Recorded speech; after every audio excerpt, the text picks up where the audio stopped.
to worship you, oh my soul, rejoice. Take joy, my King, in what you hear. Shalom jemaat yang dikasihi Tuhan, kembali kita berjumpa dalam RHS, Renungan Harian Sulung. Dan hari ini kita akan bersama-sama kembali merenungkan satu bagian firman Tuhan. Tapi sebelumnya mari bersama-sama kita bersatu dalam doa. Mari kita berdoa. Tuhan, ini setiap kami rindu Tuhan berbicara kepada setiap kami hari ini lagi. Dan biarlah firman Tuhan boleh menguatkan kami, mengingatkan kami, bahkan meneguhkan kami, juga merubah kehidupan kami dari hari ke hari. Terima kasih Tuhan, ini setiap kami rindu Tuhan menyapa dan mengubahkan hidup kami. Di dalam nama Tuhan Yesus Kristus kami sudah berdoa. Amin.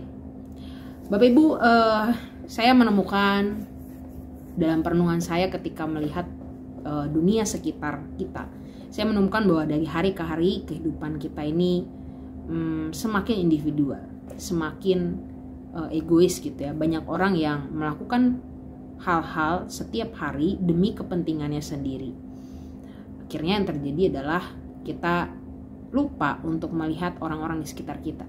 Padahal satu firman Tuhan mengatakan seperti ini dalam Filipi 2 ayat 4. Dan janganlah tiap-tiap orang hanya memperhatikan kepentingannya sendiri, memperhatikan urusannya sendiri, kepentingannya sendiri, keuntungannya sendiri, tetapi kepentingan orang lain juga. Bapak Ibu, ketika saya baca ayat ini, saya merenungkan gitu ya, seringkali yang terjadi adalah even dalam pelayanan sekalipun ya, yang kelihatan rohani, banyak dari kita yang fokusnya hanya untuk kepentingannya sendiri. Yang penting tugas saya, pelayanan saya beres. Yang penting bidang pelayanan saya ini bisa mengerjakan proyek-proyeknya dengan baik.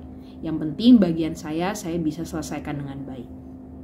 Nah, fenomena-fenomena ini akhirnya membuat kita jadi tidak terlalu peduli dan mau peduli dengan kepentingan dan juga pergumulan bidang lain, pelayanan yang lain, aktivitas yang lain. Nah, Bapak Ibu,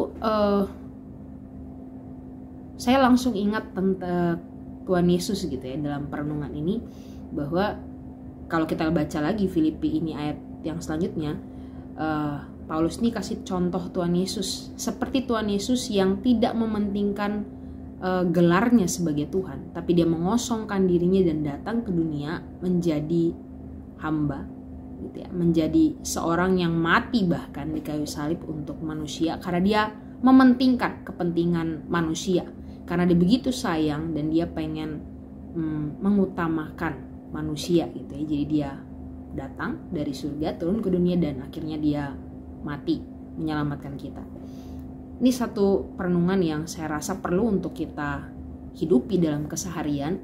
Tidak hanya mementingkan kepentingan sendiri, tetapi kepentingan orang lain juga. Saya kemarin beberapa hari yang lalu sempat main badminton Bapak Ibu bersama dengan teman-teman pemuda dan juga remaja.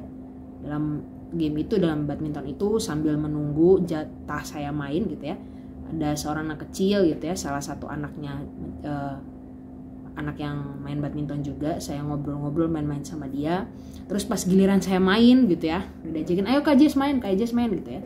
Pas diajak main, terus saya udah mau ambil raket Bapak Ibu. Terus si anak ini bilang, loh auntinya udah mau main gitu ya. Terus mamanya bilang, iya aunti udah mau main, udah kamu main dulu sama mama gitu. Dia kayak agak-agak sedih gitu ya. Terus saya juga jadi merasa gimana ya ini ya gitu ya. Sedangkan saya juga pengen main nih Bapak Ibu. Saya pengen main badminton gitu. Karena nunggu giliran udah lumayan lama, saya pengen main. Tapi karena saya lihat ya udah deh kalau gitu biar yang lain main, tetap saya main nih sama si anak kecil ini. Walaupun saya pengen banget sebenarnya main badminton, lanjutin ya. Jadi saya cuma main mungkin 1,5 jam gitu, dari 3 jam 4 jam di sana. Saya menghabiskan waktu sama si anak ini dan saya bersyukur karena saya bisa ngobrolin sesuatu dengan dia. Minimal saya kenal dia dan saya bisa sharingin sedikit kasih Allah buat dia. Di situ kita ngobrol, kita main bareng gitu ya.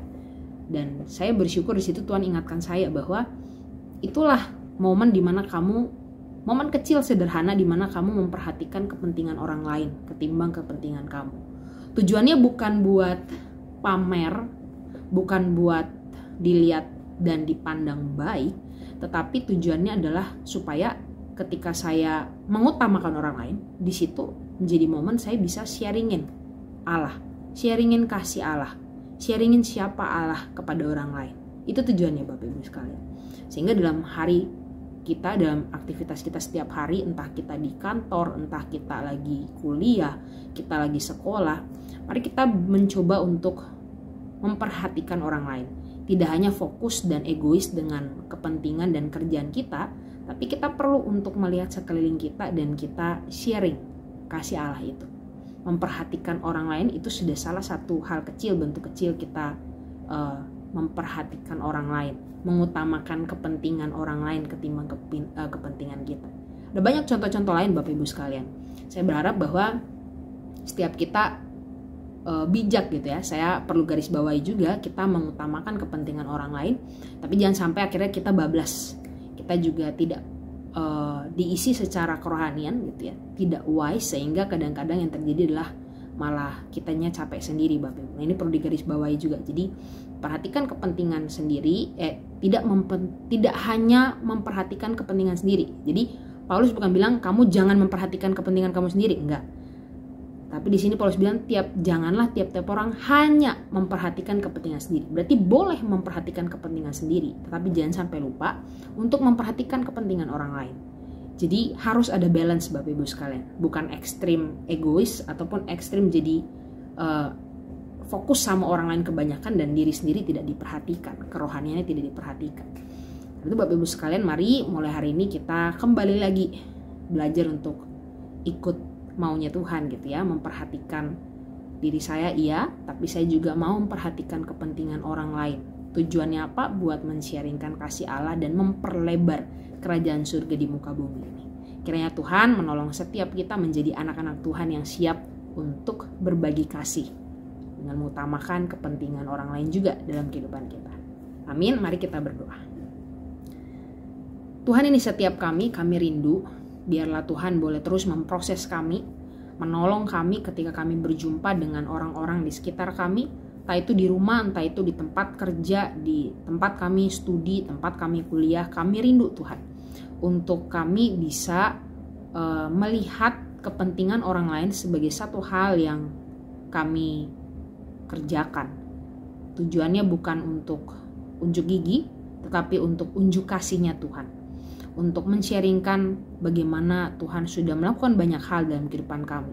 Dan kami rindu orang lain pun bisa merasakannya.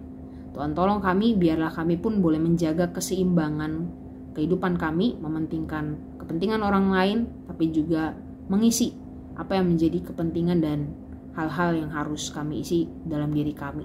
Baik itu secara spiritual maupun mungkin hal-hal lain dalam keseharian kami. Tolong kami Tuhan, biarlah kasih Tuhan boleh kami rasakan terlebih dahulu dan kemudian bisa kami bagikan buat orang-orang di sekitar kami lewat kehidupan kami, lewat tindakan kami.